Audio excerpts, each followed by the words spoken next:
Materi usul fikih, naskah tarjih. Al-Quran sebagai sumber hukum pertama, As-Sunnah sebagai sumber hukum kedua. Ahmad Rifai, Nurjani, Ajat Supriyadi, 9 Oktober 2020.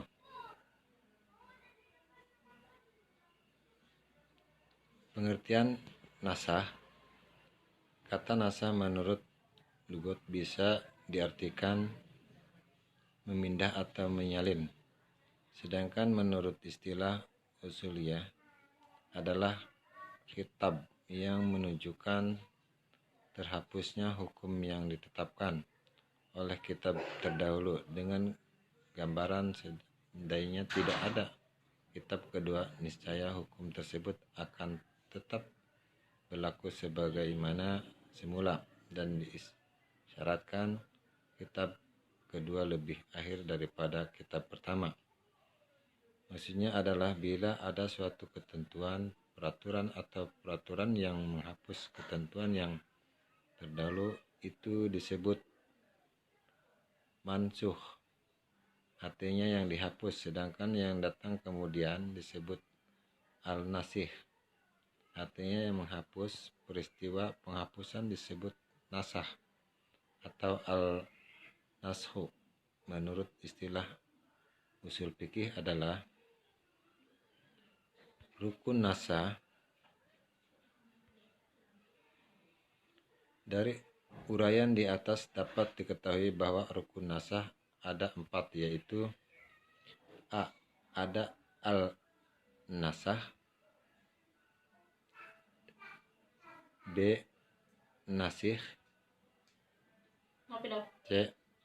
Mansuh, D. Mansuh anhu. Syarat nasah. Hendaklah yang dimansuh itu adalah hukum syara. Hendaklah yang menasah adalah hukum syara. Hendaklah yang dinasah tidak berbatas atau tidak berbatas dengan waktu yang tertentu. Hendaklah yang menasah terpisah dari yang dinasah. Yang menasah lebih belakang yang dinasah. Hendaklah yang menasah lebih kuat dari yang dinasah. Macam-macam nasah. A. Alkitab nasah oleh Alkitab. B. Alkitab dinasah dengan As-Sunnah. As-Sunnah dinasah oleh As-Sunnah. D. As-Sunnah dinasah oleh Alkitab. Pengertian tarjih. Tarjih secara etimologi berarti menguatkan. Dalil yang dilakukan disebut rajih, sedangkan dalil yang dilemahkan disebut dengan marjuh. Secara teknologi adalah 2 definisi, yaitu pertama, menurut Hanafiyah menampakkan lebihan bagi salah satu dari 2 dalil yang serupa atas yang lain dengan suatu yang tidak berdiri sendiri. Kedua, menurut jumhur ulama menguatkan salah satu indikator dalil yang zani atas yang lain untuk ditetapkan.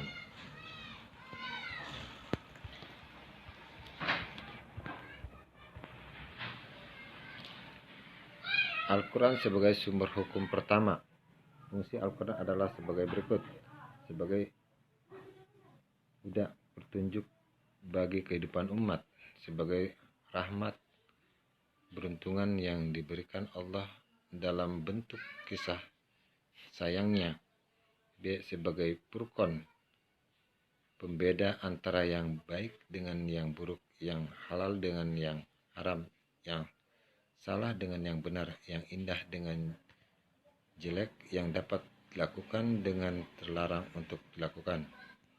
Sebagai mu'izah, pengajaran yang akan mengajarkan dan membimbing dalam kehidupan untuk mendapatkan kebahagiaan dunia dan akhirat. Sebagai busyra, berita gembira bagi orang yang telah berbuat baik kepada Allah dan sama manusia.